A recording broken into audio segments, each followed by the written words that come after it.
Kevin Ferguson, popularly known as Kimbo Slice, enjoyed stardom when the internet was just starting. The Bahamas native rose to fame after videos recorded in his backyard went viral on YouTube. Kimbo opened a new path that no one ever envisaged. How did the infamous street fighter achieve this? What made Kimbo Slice different from other fighters? Join us as we dive into the insane MMA career of Kimbo Slice. Born on the 8th of February 1974 in Nassau, Bahamas, Kimbo Slice grew up in the United States. Slice wasn't always famous. The Bahamas native started as a strip club bouncer and moved on to become a porn bodyguard. Slice became a household name after his street brawling videos became a big deal. These videos showcased his raw power and fighting ability. His street fighting notoriety helped him transition into a professional fighting career. As you must have guessed, Slice had a tough time growing up. In 1992, Ferguson was a middle linebacker at Miami's Palmetto High. Hurricane Andrew ruined his dreams of being a footballer when it blew through South Florida. Palmetto's season ended after the hurricane, leaving Ferguson without any scholarship. All efforts to get another scholarship proved abortive. By 1994, Ferguson was homeless and living in a truck. Rather than engaging in criminal activities, Slice started doing several menial jobs to survive. He would never beat up anyone unless it was consensual. He continued like this until he had enough money to move from the backseat of a truck into a cheap apartment. His first videotaped street fight was recorded in 2003 in Slice's Miami backyard, earning him about $3,000. The brawl was against a menace who terrorized the neighborhood with criminal activities. Someone would put the fight up on a porn site, and instantaneously it got more than 2 million hits. It brought Ferguson a new kind of fame with the YouTube generation. These YouTube clicks birthed Kimbo Slice. Ferguson coined it by adding his nickname Kimbo to the new Slice tag that internet fans now call him. From here on, Kimbo fought to make money. The street fights attracted more people and bets. Everyone wanted a piece of this growing sensation. Many of the fights were posted on YouTube. The rules were simple: pure striking, no grappling, and officiating by the masses. In more than 20 fights, Kimbo lost only once. Kimbo's popularity grew so much that any fight he took was guaranteed to award him 6 figures. Many of the mixed martial arts elitists discounted him as a true fighter and felt his uprising was too unorthodox. As such, he was flooded by insults from pros who only saw Slice as a thug, pretending to be a world-class act. Kimbo Slice would later venture into professional boxing. He competed in a few bouts and achieved moderate success. His most notable boxing match was against former heavyweight champion Ray Mercer in 2007. Before fighting Kimbo, Ray Mercer talked down on the street brawler, claiming that, "The quality of guys he is fighting, they're bums. I'm a former heavyweight champion of the world."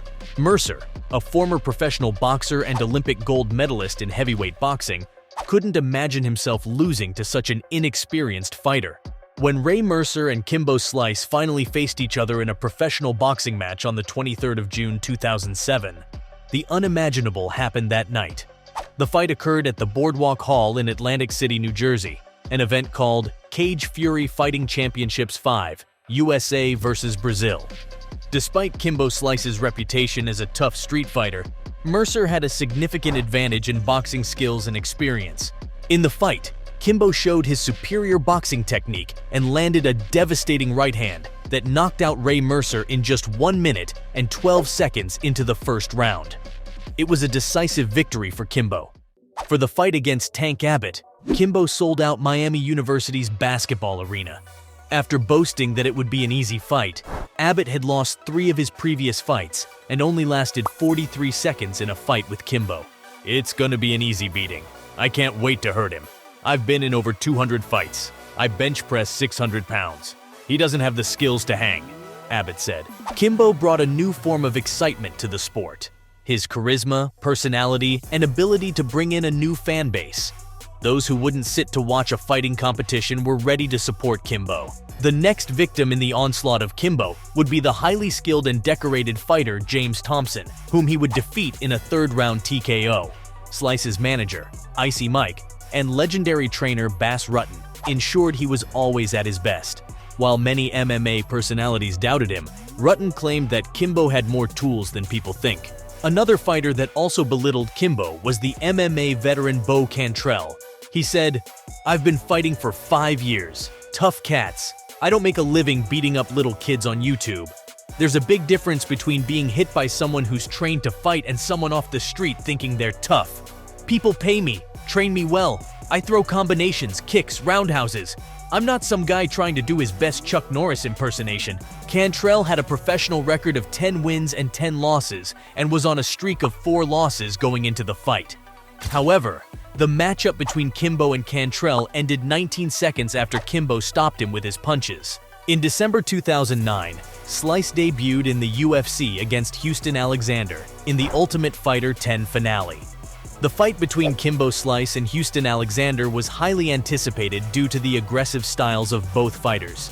However, the fight was somewhat disappointing. Kimbo Slice used his superior footwork and striking technique to outmaneuver Houston Alexander. He landed powerful strikes that would rock Alexander. At the fight's conclusion, the street fighting legend would defeat Alexander via a unanimous decision. His second contest in the UFC was against the veteran Matt Mitrione in May 2010 at UFC 113. Mitrione quickly chopped Kimbo's legs from under him and gave Slice a sound beating in all aspects of MMA during the second round. Kimbo shut down from the onslaught, forcing the referee to declare Mitrione the winner. Slice was consequently released from the promotion. The heavyweight took a break from MMA for 5 years and joined Bellator in 2015. This time around, Slice knocked out Ken Shamrock in the first round. Slice was consequently released from the promotion. This comeback was massive and was the biggest in the career of the former Backyard Brawler. Slice's last MMA fight was against Dafir Harris at Bellator 149. The rivalry between Kimbo Slice and Dada 5000 had lingered since their street fighting days. As a result of the fight, Dada suffered kidney failure, dehydration, and cardiac arrest. The bout was later declared a no contest when Slice tested positive for a banned substance called nandrolone. Kimbo Slice held a pro MMA record of 5 wins against 2 losses and 1 no contest. On the 4th of October 2008, Slice fought with Seth Petruzzelli. Initially, the fight was set to be against Ken Shamrock, but the latter pulled out of the contest at the last minute. Petruzzelli, barely known by fans, stepped in to replace Shamrock. A few seconds into the fight, Petruzzelli would tag Slice with a right hand, following up with an onslaught of ground and pound strikes. When Slice finally raised his head, a cut was above his left eye, and his body stiffened temporarily. When it was apparent he wasn't defending himself, the referee jumped in and called off the fight. It was simply the most incredible victory in mixed martial arts history. Petruzzelli had knocked out Kimbo in just 14 seconds. However, the following controversy was more popular than the fight, as Petruzzelli claimed that the company's promoters told him not to take down Slice. These allegations resulted in Showtime Networks separating itself from the company. 2 weeks later, Elite XC shut down from all the backlash. Tragically, Kimbo Slice passed away on 6th of June 2016 at 42 due to heart failure. His fighting skills and charismatic personality made him an influential figure in combat sports, and his impact continues to be felt among fans and fellow fighters. His son Kevin Ferguson Jr. has taken after him and follows the footsteps of his father as Baby Slice. While talking about Kimbo Slice in one of the past episodes of the Impulsive podcast, UFC President Dana White described Kimbo Slice as the first viral figure in the fight world since the inception of the internet. As far as I can remember, he was like the first viral thing in fighting when the whole internet started.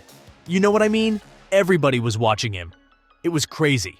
What do you love most about Kimbo Slice? Share your thoughts in the comments section below. And remember to subscribe to our channel and turn on the notification to keep seeing videos like this. See you in the next one.